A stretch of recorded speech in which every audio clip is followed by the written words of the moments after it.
Okay, there it is. Hello, and welcome to another episode of Improperly Packaged, a show where we unbox topics related to movies, TV, games, whatever, really. I mean, I don't know. I'm Jordan. With me is Luke. How you doing, Luke? What's up? How's everybody doing? I like that song. I'm doing good. Good. I noticed on the show yesterday I started very, very mellow, and I'm going to try to get a little more energy going. So, Oh, did you? hey! Oh, man! Haha! Did you escalate throughout the show? Did you I did. start mellow and then all of a sudden I you're... feel like I was like moving up and down. So, I'm going to try to just stay positive and excited. That's The whole very show. good.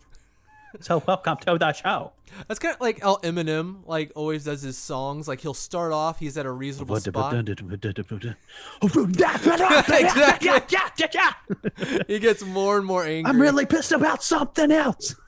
That's not Kim, I can't believe you did this to me. Does me. not sound like him, but yeah, that's a little better. Something. I know what you mean. And there'll be like Rihanna like singing a hook next to him that's like about I love you, I'll never forget you. Actually, and then he'll come in and be like, that's a good point. I was just listening to one of his newer songs, so maybe I'll suggest that. All right. I do like his rapping, man. He's real good. I mean, it's probably partially like nostalgia because you and I like grew up when he was like really just like coming of, you know, he was the real Slim Shady. He exploded. He was like the viral sensation of like our time, really. Mm-hmm. Yeah, it was a Slim Shady show, right? Wasn't that the name of it? Well, I don't know if he had a show. The Marshall Mathers show? No, the name of the album was... the Marshall Mathers LP? Marshall Mathers show LP? I think so. There was one that was like a show, wasn't it? Who knows? Let's see. Eminem. Not that it was actually a show. It was just like the name of the album. Let's see, albums. Going back. We're going back. Let's do this. Go back. Come out with a lot. Go back. Gotta scroll. So, the Eminem show. No, that was Eminem 2002. show. Okay, so that was... the one. So, the Marshall Mathers LP is the one you're talking about. And then the Eminem show was like cleaning out my closet. I'm sorry, mama. Yeah, Haley's song. Uh-huh. Yeah. Those are the ones that come to mind to me. Eminem, everybody. Did not think he was going to come up so soon in the podcast or at all, really. But there he is. So anyways, I believe you went first last time, so the pleasure is mine. Do it. When I say the pleasure of I was about to say give us pleasure, but I'm not going to say that. Well, I will either way. Good old the pleasure of watching. I'm not going to say playing. what I just said. Let's do this. Okay, so what I've been watching / playing / listening to. Oh yeah. This is a random thing. It really is. This song is old. I'm talking like late 70s, man. But for some reason, like this song has had a resurgence in my life where, you know, I just realized I was like, wow, this song is brilliant. And I think it's amazing and incredible. And I like started listening to the original, and then I listened to a bunch of covers. With it, Jordan. What I'm talking about here, and I'll hit you with it, is Blue Oyster Cult's "Don't Fear the Reaper." Way. Are you freaking kidding me? Are you kidding me? No. So for some reason, Bethany and I were watching the freaking More Cowbell skit like 3 days ago. So we went back and we watched. That's crazy. That's wild. So we went back and we watched the skit, and then I watched a live performance from back then of the whole band doing that song. It's so crazy. That's crazy. I saw there was a cover in a movie, and I'll talk about the movie and watching something like as we get into it. But like, it like I was like, man, I'm feeling this cover. Nuts. And then I went back and listened to the original and some more covers, and I was like, man, this song is brilliant. These lyrics are fantastic. This song is guitar. Man, it's got such a good hook to it. Oh, yeah. But yeah, random, really old song that I'm just like all of a sudden like, oh yeah, this song's perfect. And so, Don't Fear the Reaper. There it is. I think a theme is developing in this episode, and I am going to carry it on like nobody's business. Okay. Which is throwbacks. Well, I'm sort of going to carry it on. So this is actually a new song, but it's by Eminem because we mentioned it, and honestly, I'd been wanting to like suggest something other than emo indie music, and it is a mashup that Eminem did with Kid Cudi, who is one of my favorite like R&B hip hop, whatever you want to call him. I really like his voice. I don't know, his rhythm, like his songs. I think he has good lyrics, and he's definitely got great flow. Same thing with Eminem. Like we said, like he's super like up and down, but man, he is got to be like one of the fastest rappers. He is crazy, and he's only gotten better. Like Eminem, I'm talking about, but Kid Cudi's got such a unique voice to him. So they did a song earlier this year called "The Adventures of Moon Man and Slim Shady," and it's a really good song. So it's a song that I get in the car when I'm like driving myself, and I just jam out to when I'm driving. It's got a good beat, and just The Adventures. It's like a cruise song for me. I will check this. It's definitely out. Explicit, so I see that but I will prepare yourself. I will. This is what I will wake up to tomorrow as I drive to work. So good. I'll give it a shot. I don't know if you're gonna like it, but I hope you do. I'll jam out to it regardless. Very cool. Okay, so where I heard the song "Don't Fear the Reaper," there was a pop synth kind of 80s version of it playing at the end credits of a film that I saw in theaters, Unhinged. Mm-hmm. Unhinged is it was like the first one to come out when the theaters reopened. Right, first out of the gate, right when the theaters opened. And for me, last out of the gate as the theaters close is very much the last day of the last showing playing in Regal theaters, at least locally. So Unhinged, what it is, it's a simple premise. It's one of those day-long thrillers where everything that happens within the course of a day. It's basically you're in traffic and you get a little upset and you maybe just do the wrong thing to the wrong person. And in this case, that wrong person is Russell Crowe at his wit's end, and he is ready to freak out. He is unhinged.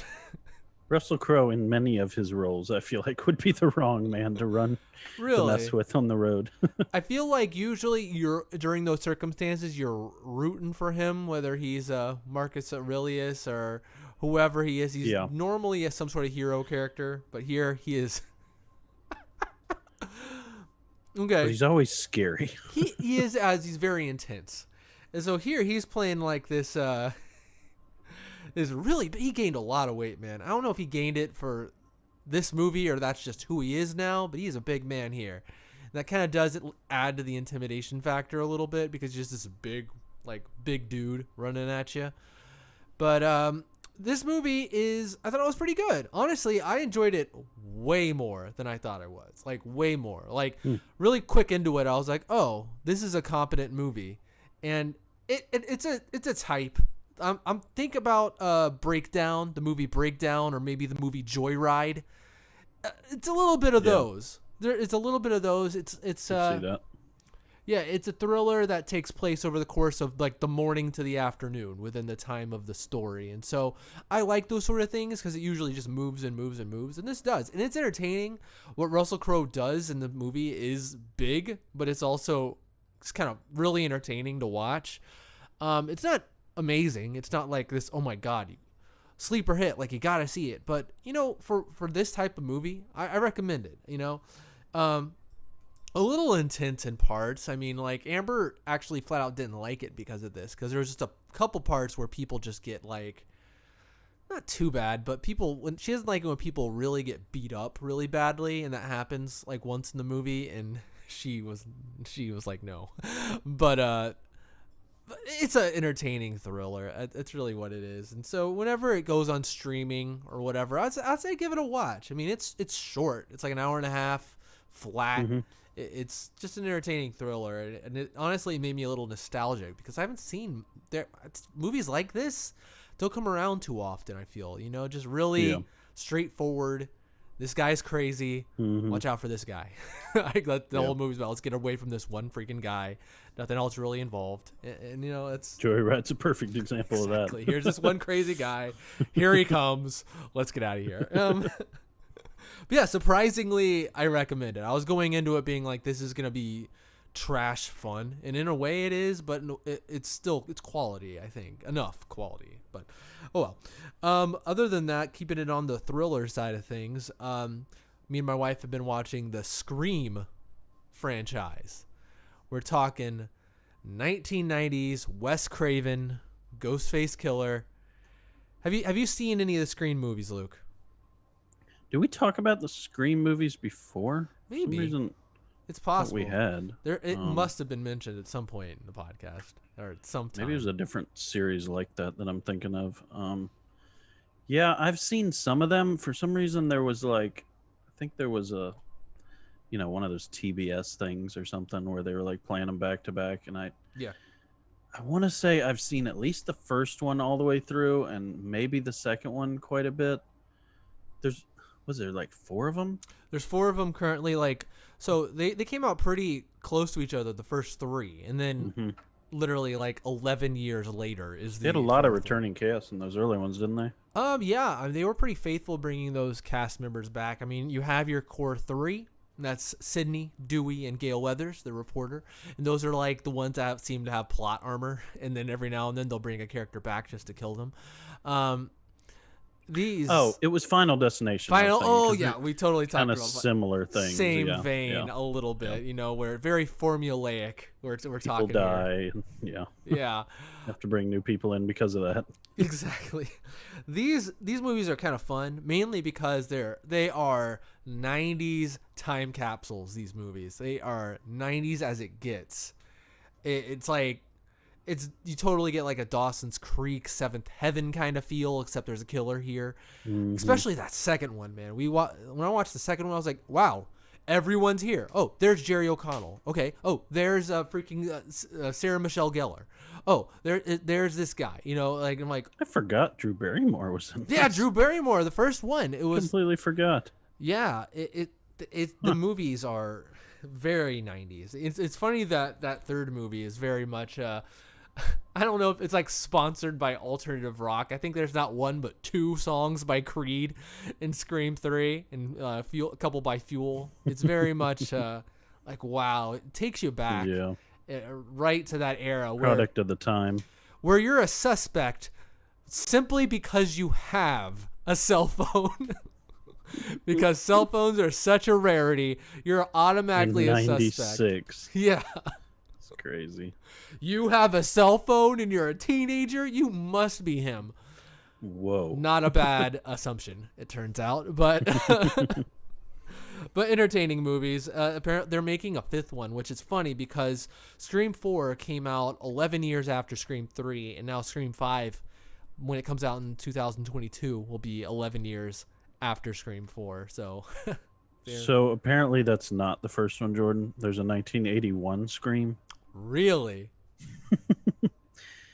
I was just telling my buddies the other day, I was like, I feel like my entire childhood makes up of all these movies I think were the first one, and then I find out later there's a freaking one in the 60s, there was one in the 40s or something. It's like everything's just a remake of something. Well, I don't know if that was the case with this one, because fun fact, Dimension Film, when they were making this movie, they were all set, they were ready to go with not the name Scream, but they were going to call this Scary Movie. No kidding. And so last minute, they were like, no, the studio wants to do Scream. We're going to call it Scream. And they're like, okay, whatever. And then Dimension Film, the same studio, wound up making the spoof Scary Movie. And they just recycled that name. Well, this Scream says a group of friends on a rafting trip down a river stop at an old ghost town to spend the night. Soon their rafts disappear and they begin to be eliminated one by a mysterious killer. So sounds kind of fun too, actually. Pretty similar to an outdoorsy more of a scenario. Very similar. Very similar, absolutely. And honestly, it's like Scream in itself is not an original kind of thing. It's kind of a blatant homage to movies like Halloween and Friday the 13th. Like they like straight up, it's all about like paying homage to those old movies from the 60s and 70s. It's a little more of a mystery though in Scream. Yeah, like a whodunit. There's more like let's investigate and look at clues and stuff. Mm-hmm. That aspect of these movies, like they start out like I think the first one is a pretty decent like you're like really wondering like who is it, but as they go I'm just like whatever, just tell me who it is. It could be anyone. You're gonna trick me and this is gonna feel not earned, but just go ahead. There was so many copies of it too, like Club Dread. like those kind of movies Uh-huh. that were also a little more comedy, but still had the like slasher element. Absolutely. I have a video game that I'm playing, but I'm gonna skip that one. Couldn't talk about it next week. But I did finish season 2 of The Boys. The Boys. Mm-hmm. I've said it already. I mean, like my opinion is like it's very sturdy. It's a very sturdy show. It remains the same throughout the whole thing. I mean, same opinion you have of the first one's gonna carry over to the second season. It's entertaining. It's extremely gory. They have a lot of fun ideas going on there. A lot of good actors. Carl Urban is awesome. He's just so entertaining and so funny in this. But gory as crap. And my wife cannot and will not take part in this just because of the man. It is. Yeah. That's an Amazon original, right? Amazon original. Yeah, a lot of people were upset of this one because season 1 was here it all is. Here it is. This one they stretched out. They released the first 3 episodes and then one a week until it's over. Only 8 episodes though. So they're not long, these seasons. Not very long, but anyways. And also we're going to talk about this at a later point. I got caught up on the 3rd day. I did it. Man of my word. Interested to talk about it. Now I need to get caught up on the new episodes. There's only one more, right? Episode 4. I checked today at least. I don't know when the new episodes drop, like what day it actually airs. I have no idea. But yeah, I'll watch it as it comes. I think it might be tonight. I think it might be. Episode 5. All right, cool. Excited to finish it. Word. How about you, man? What you got? So I don't have a lot of things, but I do have 2 things that I'm really excited about. So you introduced me to this, and I haven't watched it in a while, but I really want to make it a tradition. And part of it was that I didn't feel like buying it, but I think now, after having watched it again, I need to own this so I can watch it, because it came onto HBO streaming. It had been like it was ridiculous. It was like an $8 rental or something. I'm like, I don't want to do that. And it was like $12, $15 something buy. So I just need to buy it because that rental fee is just ridiculous. But it is The Frighteners starring Michael J. Fox.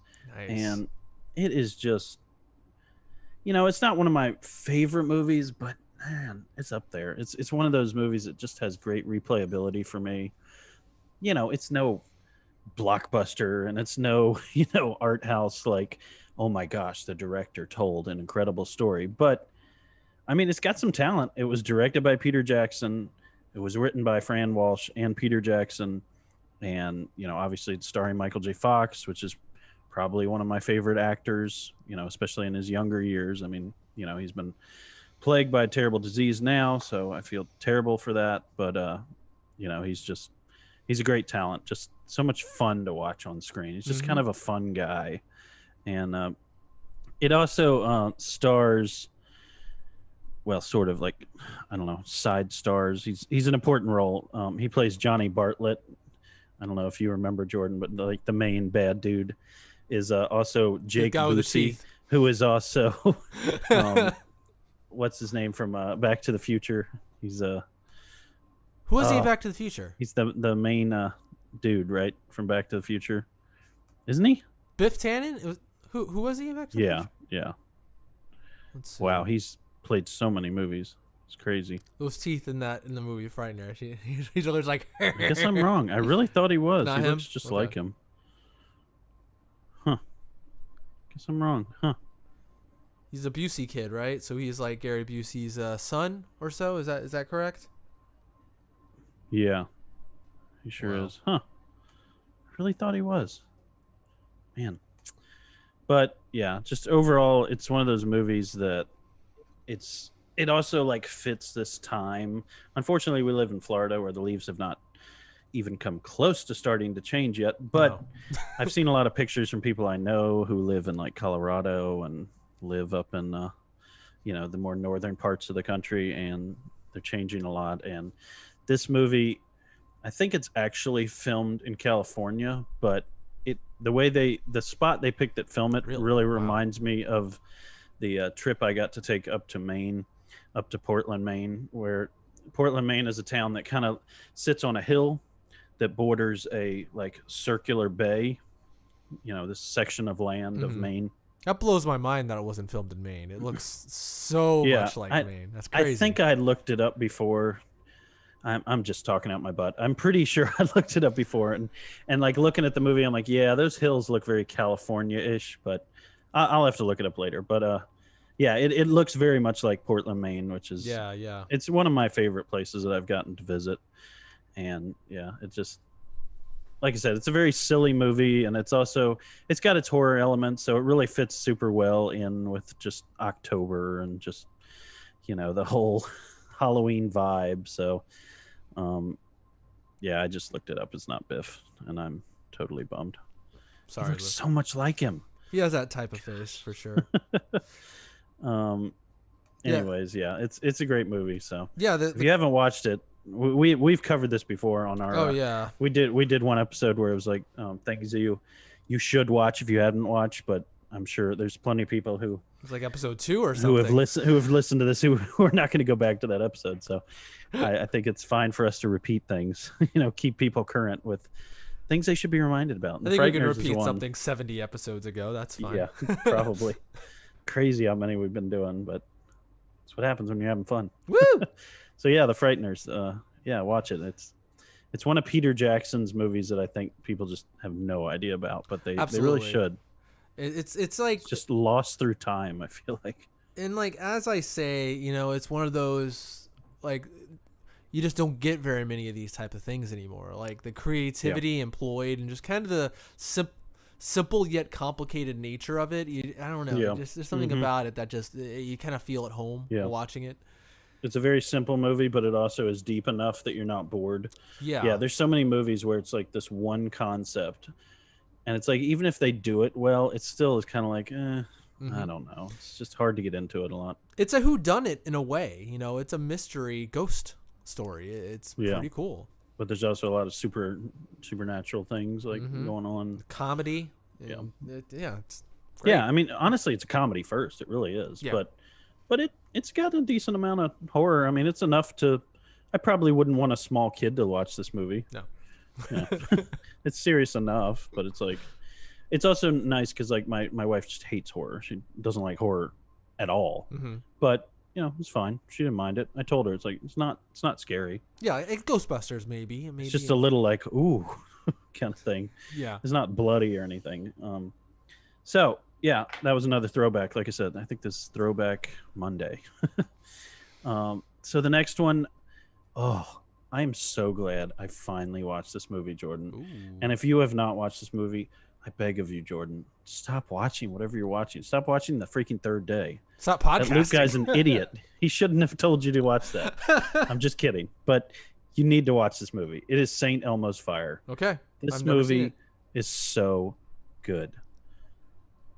I love this movie. My! Oh, no, I mean, I've seen this fire in a while. It's a Luke movie. I'm just saying, like me personally, I really enjoyed this movie. It's Joel Schumacher, which like right there, we're gonna enjoy it. And it was also written by Joel Schumacher, and the cast is ridiculous. So let me hit you with this cast. Hit me with this cast. So it's Emilio Estevez. It's got your Rob Lowe. It's got your Andrew McCarthy. I don't know if you remember who Andrew McCarthy is, but he was in so many of those old movies. Let me hit you with what he's been in as well. It's one of those guys you would recognize him immediately. Trying to go back. Pretty in Pink. Mannequin. Okay. We know our Mannequin. Oh yeah.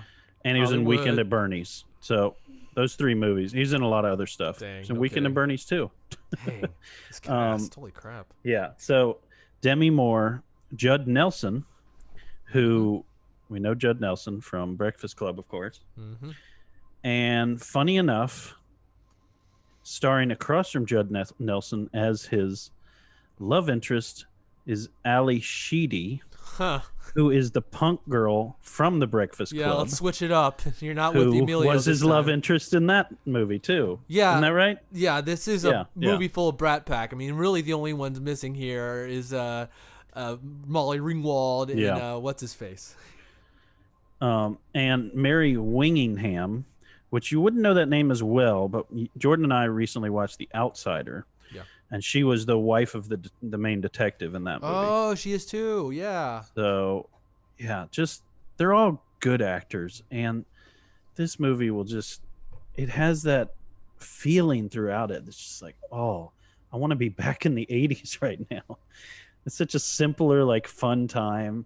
So it's the story of like this group of friends. There's like, really, it's not starring any one of these people.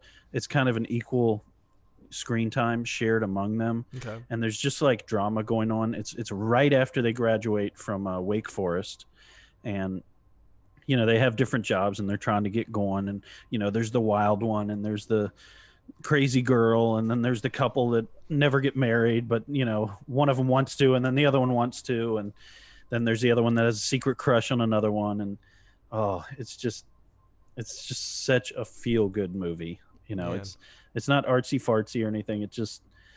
It also takes place in the fall. The leaves are falling throughout it. Love that crap, Luke. Yeah, like you're born in the wrong state, man. We need to get up there to Maine, hang out with the ghosts and the 80s kids. I wanted Eternally to be somewhere between like the middle of October and like right before Christmas. I want it to never become Christmas. I just want it to come right up to like Christmas Eve. Like I go to bed Christmas Eve, and then like midnight hits, and then it rewinds to like October 12th or something.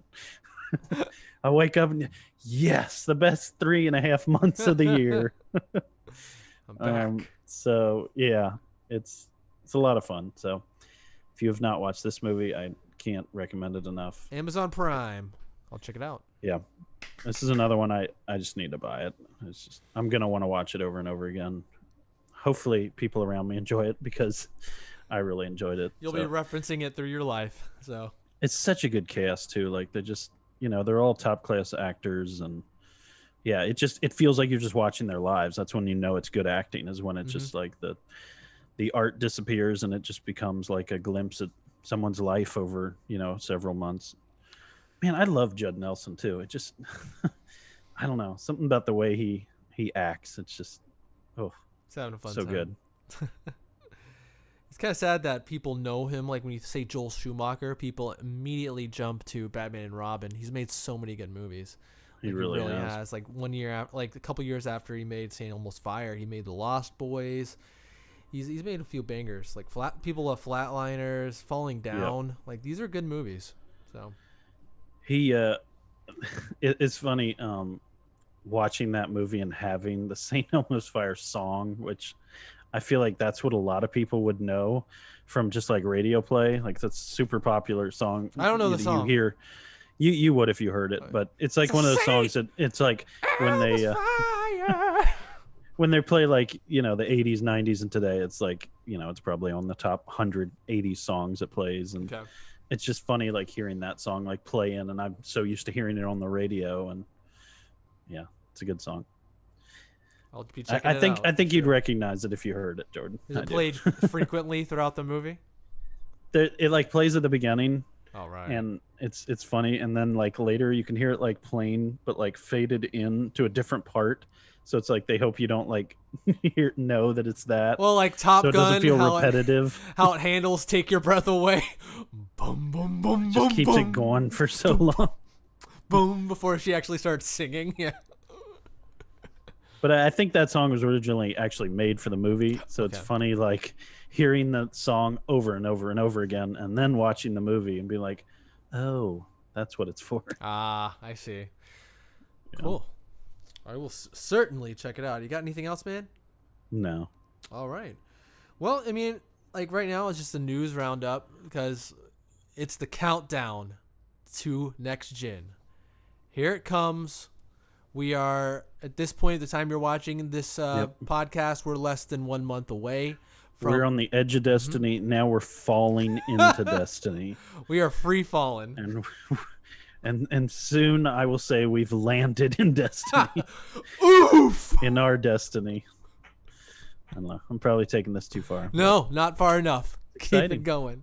Very exciting. Yeah, we're in less than 1 month. When you're hearing this, both consoles will be out. which is nutso. So yep. News is going to come probably every single podcast. We'll have some sort of update with something that's going on with these consoles. Just, teasing it. Just, keeping that hype train moving, Oh, yeah. Choo-choo. So, all right. Ready. Here we go. We got pretty substantial updates for the PlayStation 5. So, as we know right now, no one really has a PlayStation 5. They're still just...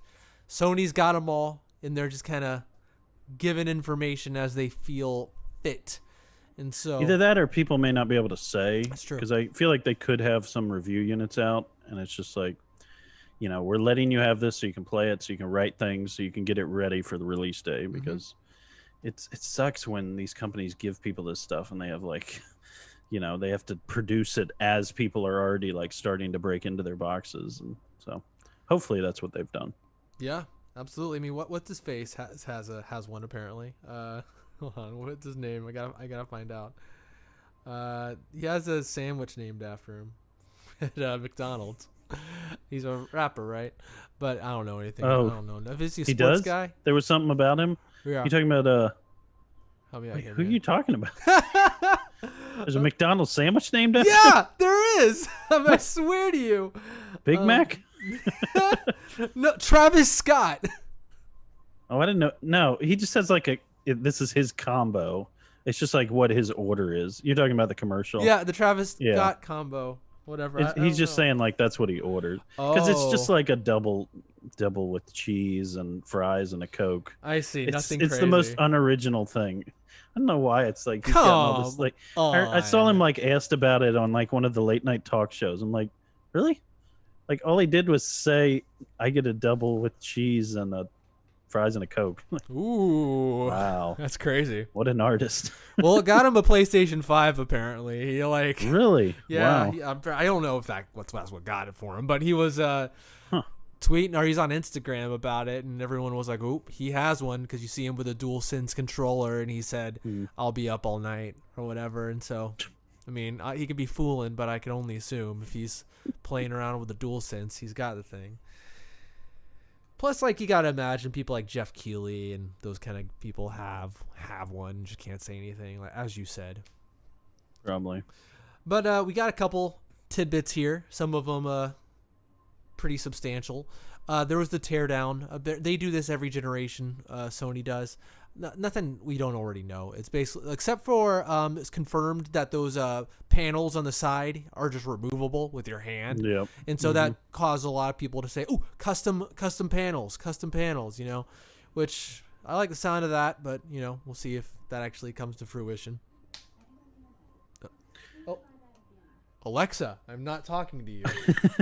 Goodness. I can only imagine they will. I mean, the thing with that is it's kind of similar to like the faceplate of the 360 where I kind of saw back then that people were doing that, but I had very little to no interest in doing that.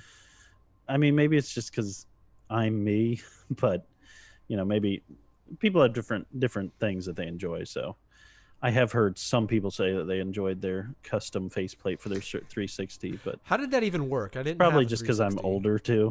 I'm just more of a bummer and not as fun as I used to be. Boo! You're just boo! No faceplate. I also feel like you get more grown ups, and it's like I don't really want all that going on. I just want to be able to play my game. So you don't want to look at your console and say, "Ah." I more want to hide my console or whatever. So I can just get to the gaming. But that's really the most notable thing. I mean, other than a lot of people are talking about the liquid metal that like helps cool the CPU, which I don't know. I'm not a tech guy, so I mean, I don't know. Yeah, I didn't follow what that meant, but yeah, it's definitely interesting. Apparently, one of the only like consumer grade products that has that.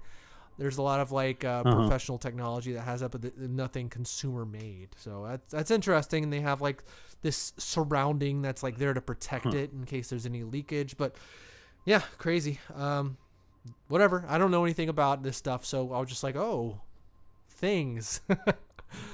But the thing that I was finally wasn't really something that's exciting to me, but more something that like made me breathe a breath of fresh air, and that's they made their announcement as far as how backwards compatibility works with the PlayStation 5. And I was basically just like, oh, thank God. That's really it, because it's basically what I want. Nothing more, nothing less. Pretty much just as far as I can tell, there's not really much of a difference between how PlayStation 5 is going about it and how Xbox has and is going about it from the sound of things. Basically, it's just backwards compatibility. Here you go.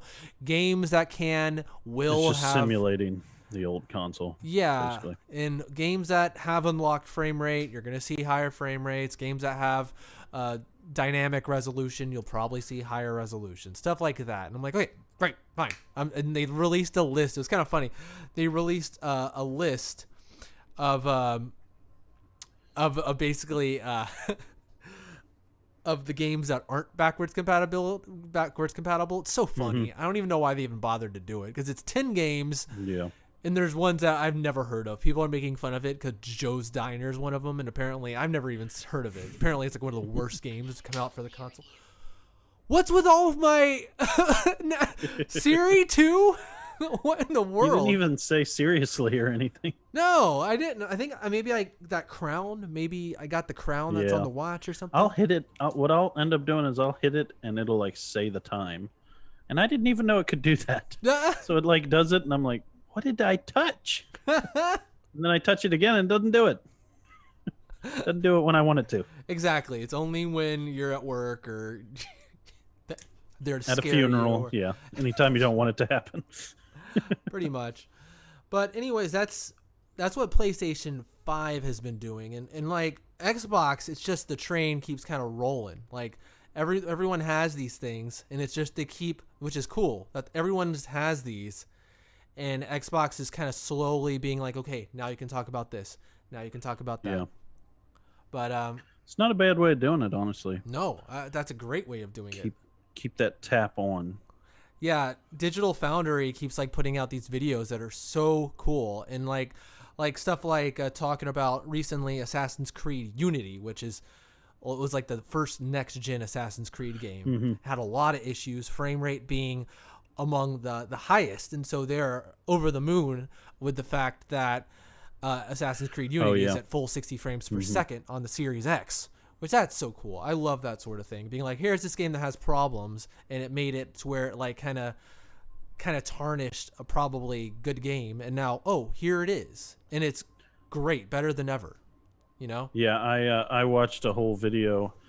I don't think it was Digital Foundry, but it was somebody who was doing a FPS test, and basically they came away, they were showing Xbox Series X versus Xbox One X, so essentially the two fastest consoles, basically, you know, from the last gen, which is the Xbox Series X, which was a little more powerful than the PlayStation 4 Pro, and then, you know, Series X, which, you know, we'll see what it's doing, but by the numbers, it's going to be a little more powerful. But and I'm sure the PlayStation 5 will be able to do this essentially, but the same. But the cool thing that they established was like, this will not drop below 60. Like it's not even a sweat for this console, and I'm sure we'll see that with the PlayStation 5. Like I said, it would be fun to be able to go ahead and say, hey, this is what you're going to get out of it day one. Exactly. I'd love to see that kind of stuff. Hopefully Sony will be able to allow people to put out some things a little ahead of it. It just, I don't know. I feel like it gets you more excited, and then people are experiencing that, you know, when it's finally released, and it just, yeah. Anyway, so yeah, they were playing different games at ultra and very high mode on PC versus the Xbox Series X, and they were showing like how little like lag there was, how like the screen tearing that were problems before on like a PC with like a 2080 Ti versus, you know, an Xbox Series X, which whatever the custom what's the company? It's not Nvidia, it's the other one. AMD? Yeah, AMD, the AMD Nvidia RDNA 2 chipsets that these two consoles are going to have. Yeah, it's amazing what it can accomplish versus, you know, even a top tier chip like a 2080. You know, that's the old chip at this point, but It's incredible how it can hold that solid 60 frames. He goes through these areas where there's a lot of ray tracing, there's a lot of things moving in the breeze, and he'll go right into those hardest parts. And like you've said before, that Digital Foundry has mentioned, is these are not optimized for these consoles either. So yeah, it's impressive that it can hold that 60 frames solid at 4K. That's very impressive. Whereas, even Xbox Series X said that they could do 4K gaming. I think they even said that they could do 60, but it was like, it shows you now looking back on it that really was a struggle more than I realized before when you're comparing it to the new console. Mm-hmm. So yeah, like these consoles, the Xbox One X was even dipping into like 40 frames and high 30s at some point, whereas it's set to 60 and it just can't hold it. It's just it's too much data. And the Series X just like the line, how the line will like go no up sweat. And down. It's like it like stays right at the top, and that's exciting to me. I've always thought that frame rate is super important. I think it's something that we don't realize how important it is until we see what we could have been having this whole time. Yes. And it's like, wow, I didn't realize I was missing all those frames. Now that does look a lot smoother. Absolutely. So I've been playing on an Xbox One original this entire time. So for me, it's crazy exciting because I've been playing Halo 5 at sometimes below 30 frames. I'm ready for this. What the devil is that? These colors, these frames. I thought Modern Warfare campaign looked great, and I can't even imagine if I was able to look at it at 60 frames or much less 4K. And we are like working on in the next like week or two at getting our new TV. Ooh. So we're going up to a 4K 65-inch HDR. So I'm excited to do that. And I think that's where the 4K really come into play. I just don't know if the 4K, I mean, I know you would know a little bit better than me. I just don't feel like it makes that big of a difference when the screen's smaller. But like as it blows up, I feel like it's much more significant. But yes, you would know better. I agree. So I've had the 4K television for probably 2-3 years at this point, 70-inch, and things that I've noticed, things that I think are fantastic and something I'm really glad that they're embracing this next generation. 4K is great.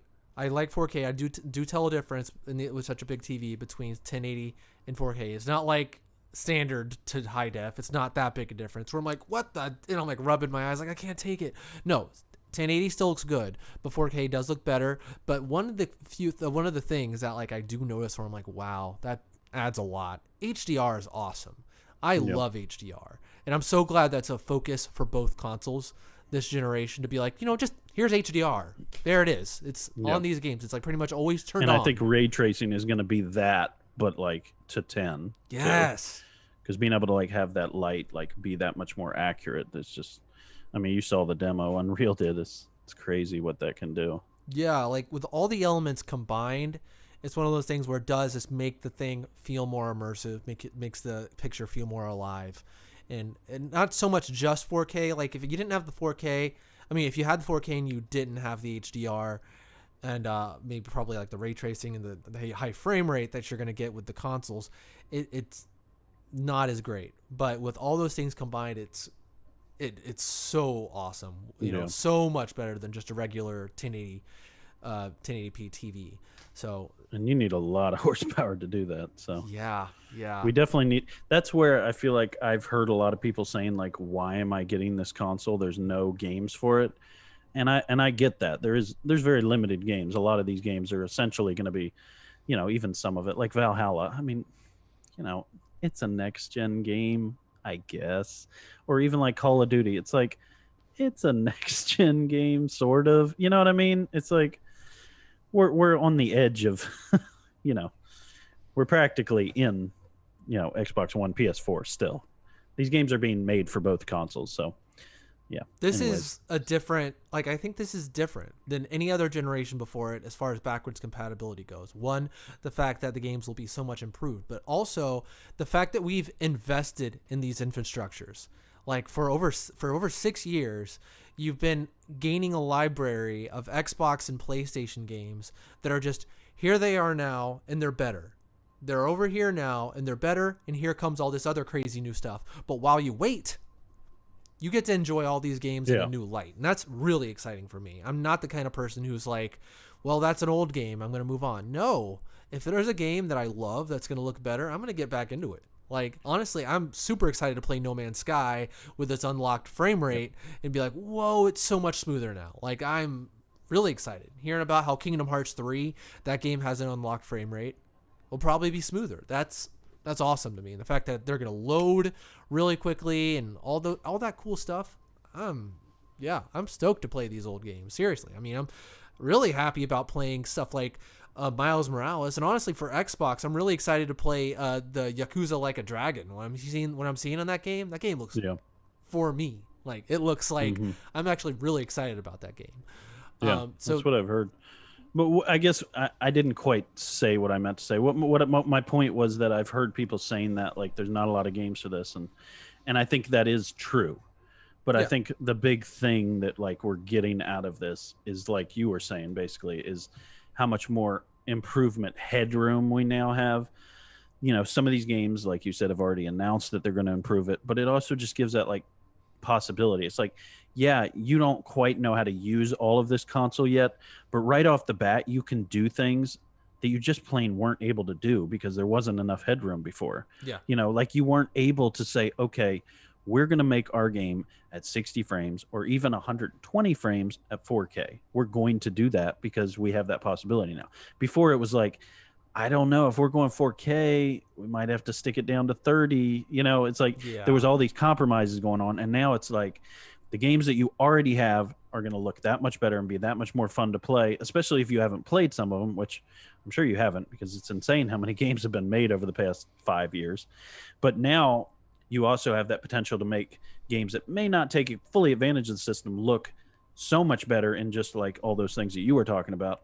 And then, of course, as that evolves, then we'll get to that point where it's like, holy shnikey, it's 2025 and these games look redonkulous versus, you know, the Valhalla or something that came out right when the game, when the consoles came out. So I understand people's complaint, but you know, that's just kind of how it is, unfortunately, with console launches. It just a lot of times these companies just don't have games ready. They just don't, you know. And I just don't. We'll get some more. I think it's such a hard year too, so I think that's got to be part of it. I think more third-party games would have come out if we didn't go through this, you know, ridiculous mess that we're going through. Yeah, I flat out think though, like, especially as you said, the circumstances. I think this is probably the most exciting launch of a next-gen console that we've had. Like, looking back, like, as far as the things you can do day one, I think it's the most extensive. I look back on the other launches where, sure, there might be a few more new games, maybe, but you have to buy them all. But right now, most people are going to have so much in their holster day one without having to even spend much more money. Yeah. So many games that are going to be upgraded. And so many games as a service that are just going to look better and they can keep playing them. Like, there's no big, like, transfer. I remember that was such a big thing with 360 and Xbox One. I was like, I can't play any of these games that I was in the middle of playing. I can't play my GTA 5, which I put hours into. I have to wait for the remake to come out like a year into the console. Pay another $60. Another $60. That really sucked, because that meant I just stopped playing my GTA 5, yeah, which I was really enjoying at that point. And I waited until the remake came out because I didn't want to start both consoles. Like, let's be honest, we talk about it and we keep our consoles because we're like, yeah, we'll use both. We don't want to do that. I don't want to have an HDMI switcher and switch between consoles. I just want to play my games. Yeah. And I just want to use my one console. And of course I want to use the new hotness. I don't want to go back to that all that brokety broke. That po-po, PS fo.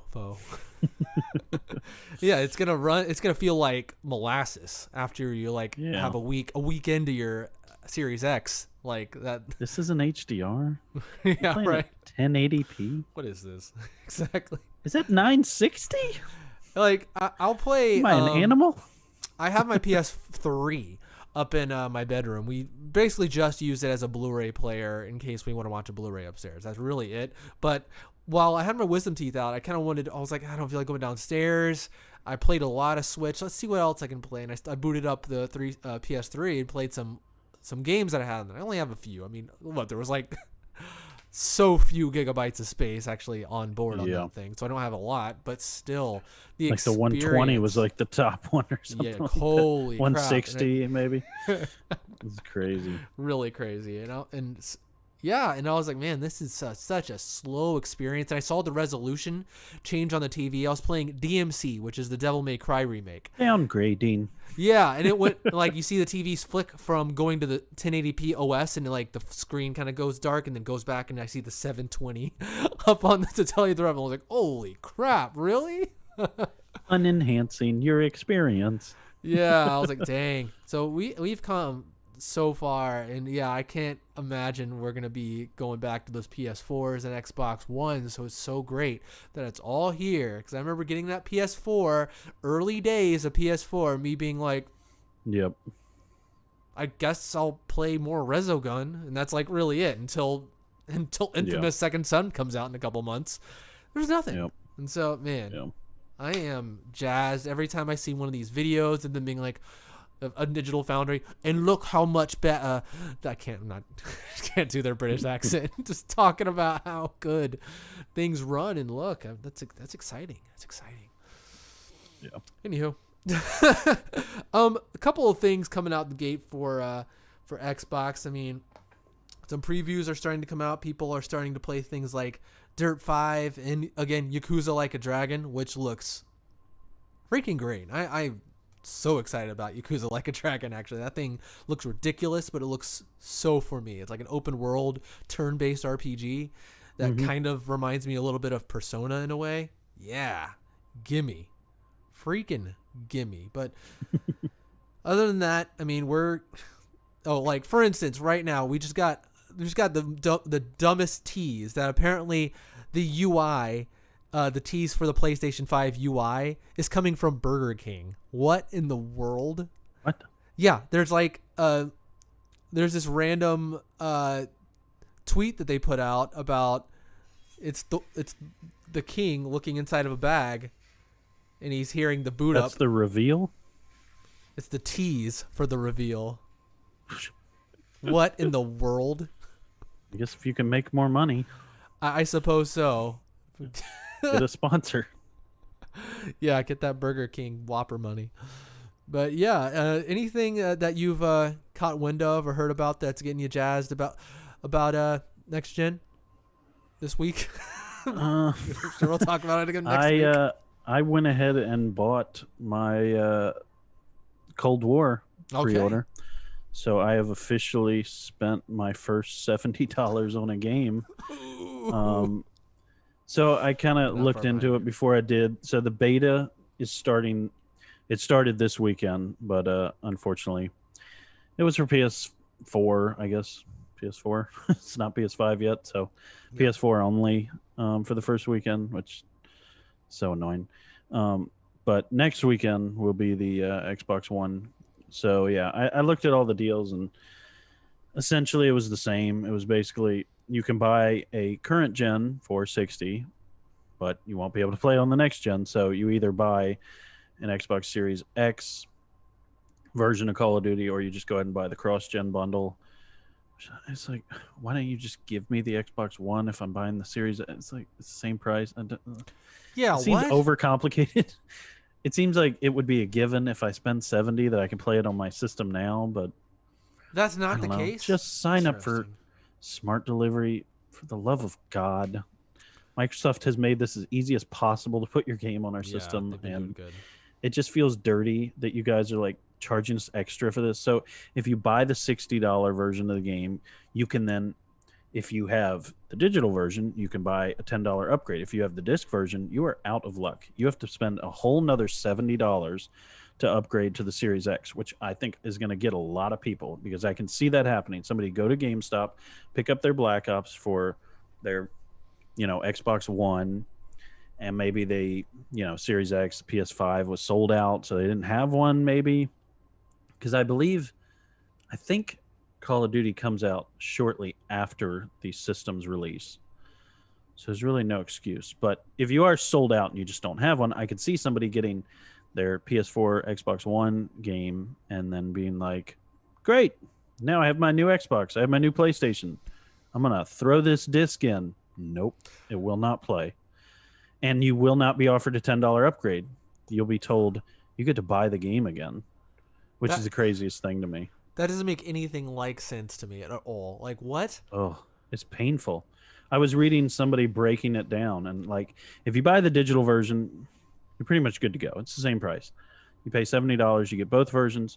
You pay $60, you get the old version. You have to pay $10 extra to get the new version. It's like, okay, I think it sucks that you're making it $70, but basically it's the equivalent.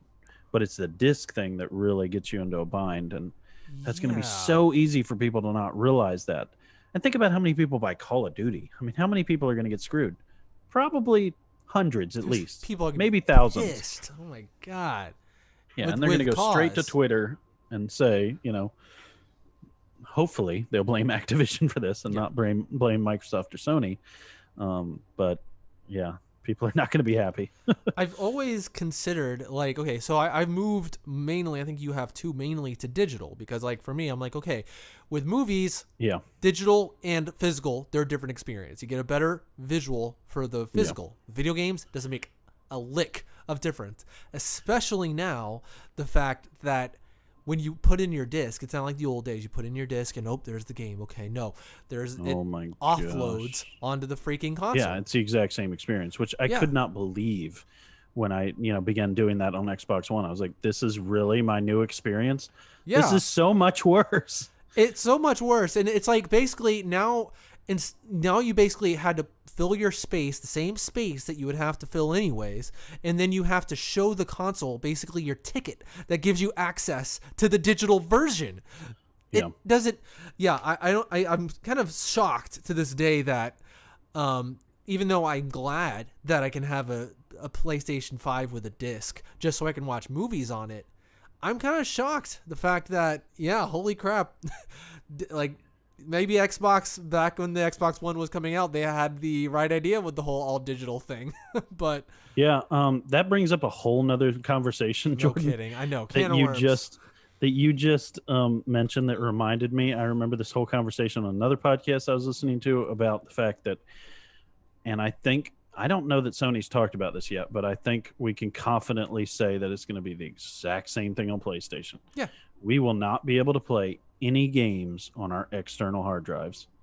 We will only be able to play on our internal drives, or in Xbox's case, the $229 it's a SSD, but essentially it's a memory card, a giant memory card that's 1 gig. But yeah, we can store games on our external drives, but we have to transfer to the internal drives. And I definitely think it's true of PlayStation, specifically PlayStation, because they have this proprietary drive. So they're going to want that full performance. So apparently it will transfer fairly fast off a USB 3.0 or especially a 3.1 drive. Yeah. Because the transfer rates are pretty quick. But basically you'll have to have this drive full of games, or several drives, depending on how many games you have downloaded. Yeah. And you'll have to transfer them onto the internal drive and before you can play any game. So that's going to suck because, the Xbox Series X is a 1 terabyte with finger quotes, 1 terabyte drive, which I was reading somebody else was saying that it's going to take like 100 gigs or something. It's going to take up that much of system files. So you're going to get like 900, 880 or something. And then you have the PlayStation, which I want to say was like 870 or something. Wasn't that right, Jordan? Or something like that? Possibly 6 something. And then probably, maybe, a large number of system files as well for the PlayStation PS5 OS. So yeah, you're looking at, maybe around 700, 750, somewhere in that range. So that is not a lot. No.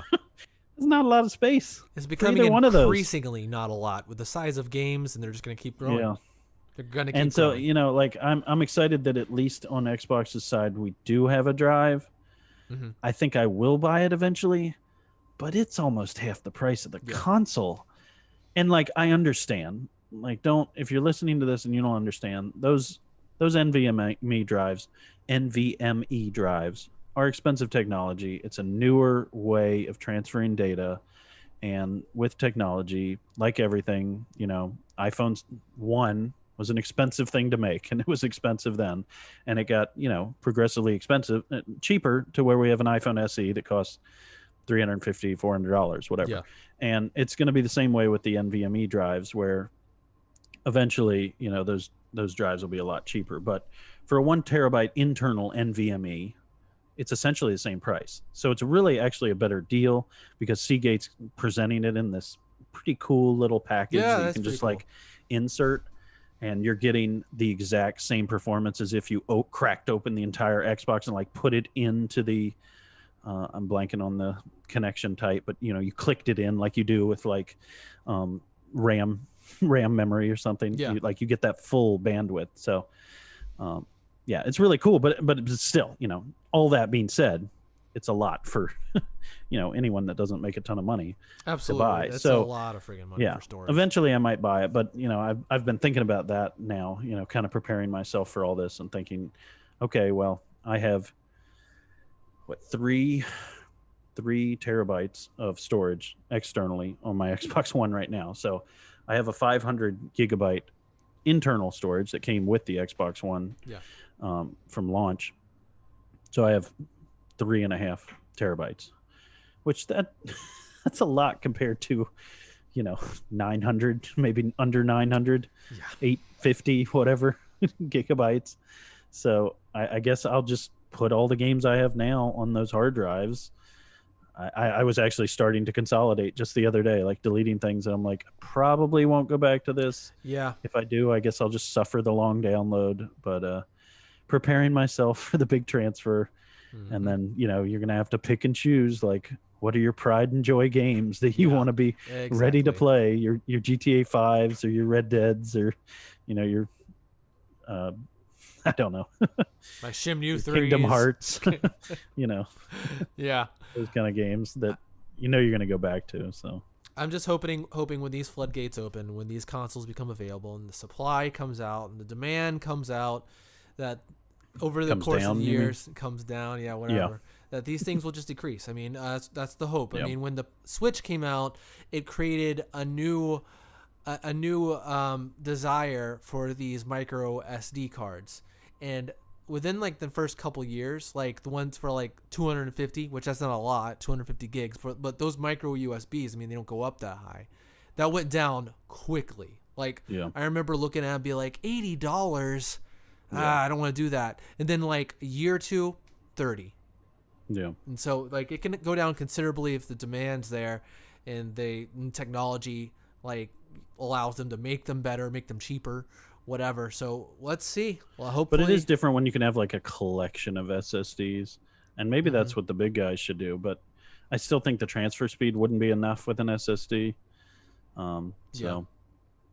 Yeah, maybe you could make the little Seagate cards, but man, that would get expensive. If you had one each one has 10 games on it or something, you can keep them up on a shelf and just throw it in. Yeah, no kidding.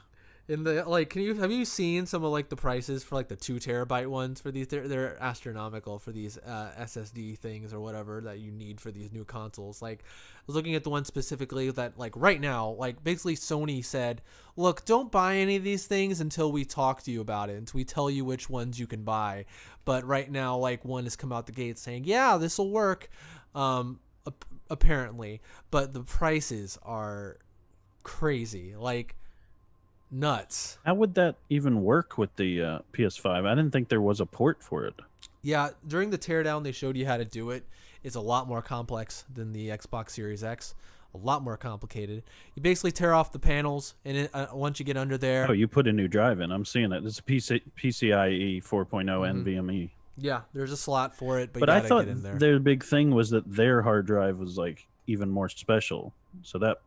It seems like that wouldn't be as fast as their proprietary one. Yeah, I mean, they're being very stringent as far as the specs of the thing they have. That's why they were listen, you need to listen to us and only get the ones that we tell you, because if you get one that will fit in there, but it's not up to snuff for what we have in mind, it will not work or not work well. And so they're very specific as for the kind of drive you have to get. I'm reading their response now. Yeah. But yeah, well, we'll see. Theirs is even more complicated because you got to get in there. I still just don't. I don't see how you're not going to get the same performance though. Like that 5.5 gigs a second. Like there's a reason that's proprietary. It's because it's proprietary. But especially like seeing all the stuff they have going on in there, the stuff that they have connected to their SSD, I don't really get it, but whatever. I probably won't even get one of these things unless it's like until like a long time. I'm just going to get used to, as you said, keeping my darlings on there and learning to be like, okay, I'm done with this game. And well, do you have USB 3.0 drives? Yeah. So you can keep them there. Yeah, true. Instead of just transfer them over. Instead of having to download them each time. Are the downloads, like, I know internet is one thing, but these things should be able to read faster and write faster. So, like, if you're downloading it from the internet, it'll be about 100 times faster than downloading from the internet. Oh, from the getting it from the SSD? Getting it from your hard drive over. I see. Regardless it'll be like 100 times faster. Dang. So it should be transferring at somewhere around a gig a second. I see. Okay. And and that's gigabytes, whereas your internet is megabits, which is only 1/8 of a byte, whereas a gigabyte is 1,000 megabytes. So that makes sense. You're only downloading 1/8 of a megabyte, and you have to get 1,000 of that for gigabyte. Well, maybe they megabit more than they could mega chew. That's right. We got the jokes. So use your hard drive if you can. Don't just delete your games, is what I'm telling you and anyone out there. My hard drive in the garbage can. Yeah. Okay. Well, no need for this anymore. Spinning discs? I don't think so. So I'm glad at least we can do that because it doesn't like totally just like screw us. Yeah. It makes it certainly a lot more inconvenient. I wonder how much space I'm going to get on this Series S that I'm getting, because that thing's like half, as it comes, is half the size. Yeah. It was 500, wasn't it? Yeah, something like that. So I don't know. This is always the case with really anything you get, where it's like whether it be Windows device or a Mac device, whatever it tells you, just subtract like a tenth of that off or something, because they're going to use a lot of that. I wish they would tell you what you're getting to use, not like usable space, not just like the little technical, you know what I mean? I wish they just... You have to like read third-party sites really to find that out. Yeah, I wish they wouldn't do that. That's something about that. It's not... This is not special to Xbox or Sony. It's everyone. But I wish they would be better at that. Even if you get an SD card, there's like a little bit that's hidden away from you. It's so funny. It definitely makes you want to have the streaming reality like closer to a reality for all of us, because that would eliminate all this. You could use all the space inside that console to just make it as fast, like make it a Bugatti underneath that, white or black shell, and, put like a tiny little hard drive for whatever you need for the OS, and, whatever little RAM you need to like keep something locally. But yeah, that would be nice. I feel like it would be a lot cooler too, because it wouldn't have to deal with like reading from the drive. God help them, they're trying. I mean, at least Xbox is with their xCloud. I mean, eventually you'll be able to just do that from your... They say they're bringing it to consoles, so eventually you'll just be able to do that from your Series X, Series S.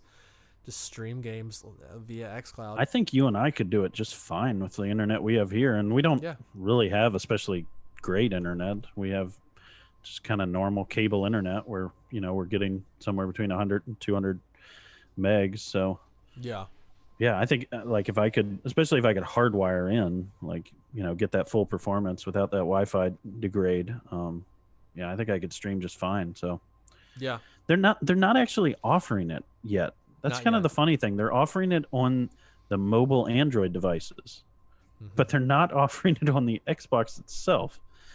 I've always kind of thought that was funny. Yeah, they say it's coming to Xbox consoles and PC, but not yet, I guess. It's funny that they would start with the phones. I guess because it's a smaller scale, it's easier for their servers to serve it out to phones.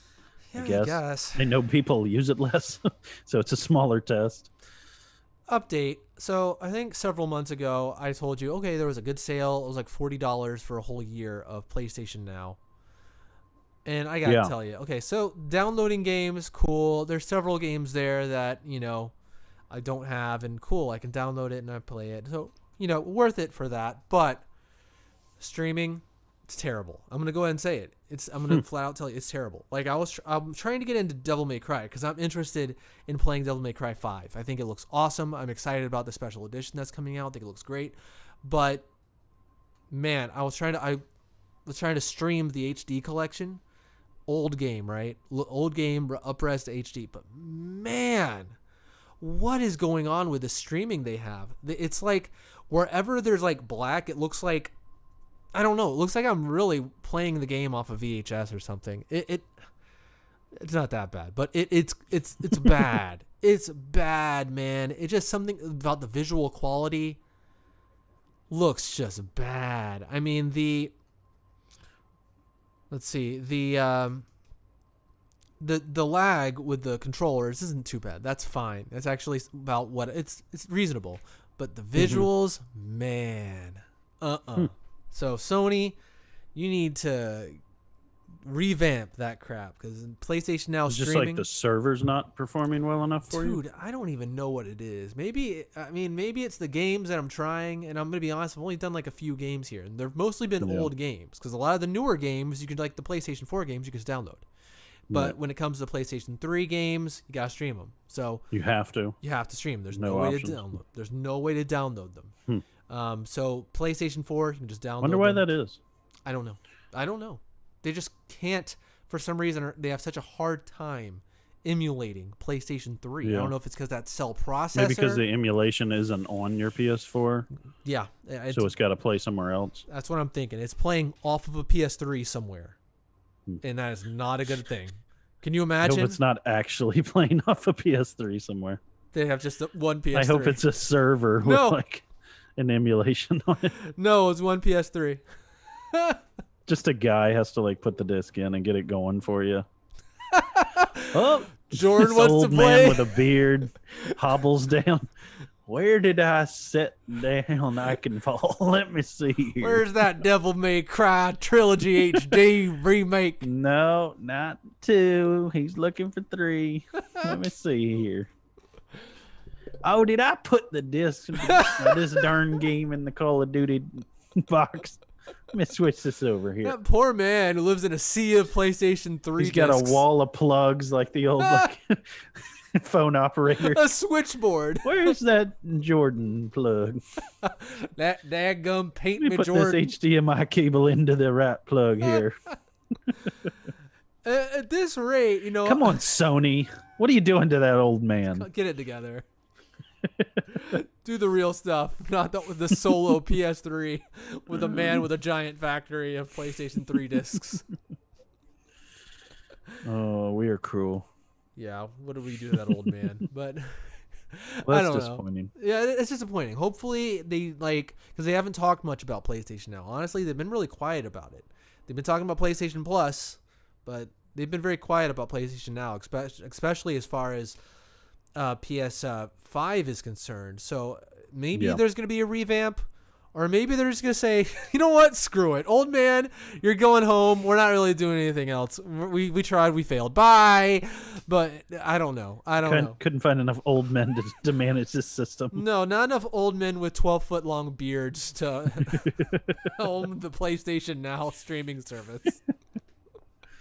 Young men would have been a better choice for this job, but none of them wanted to do it. No, beards aren't long enough. That's the problem.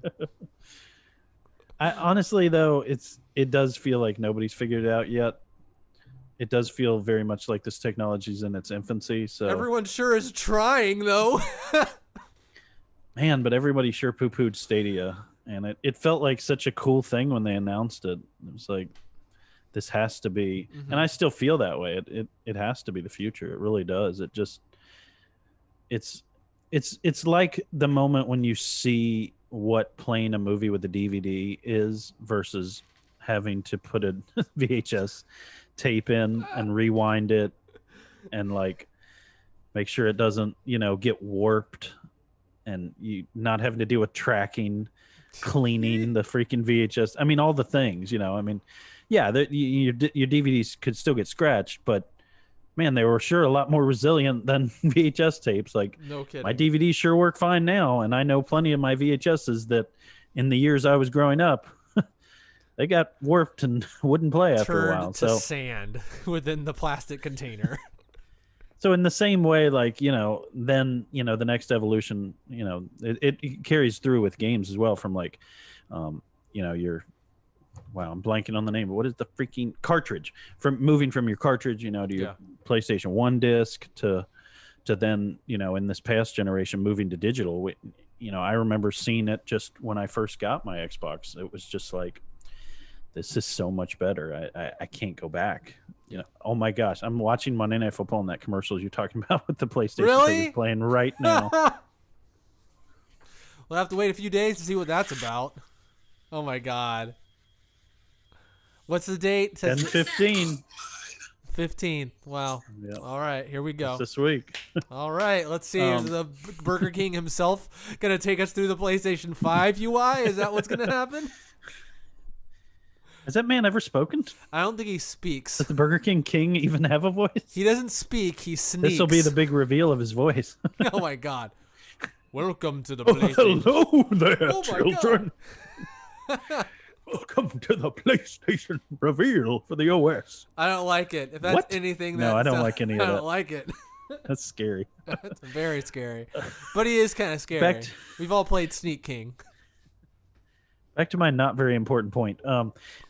The Xbox One, it was like, I remember just seeing like how much better I thought, turning to digital was going to be. And so, yeah, when I saw Stadia and, then Xbox announced, their whole game streaming system, it felt like this is it. It's not here, and it's not, going to take over everything at this point. And it was the same thing with digital. I mean, it was years and years, even now it's still not the thing. Mm-hmm. It's a lot more, it's a lot better than it was, but it's not the thing that everyone does all the time. There's still, I feel like, a lot of disc-based games sold. But yeah, I think it's just a matter of time. It's like we said, can you imagine being able to like not worry about hard drive space, not worry about downloading games, not have to install games?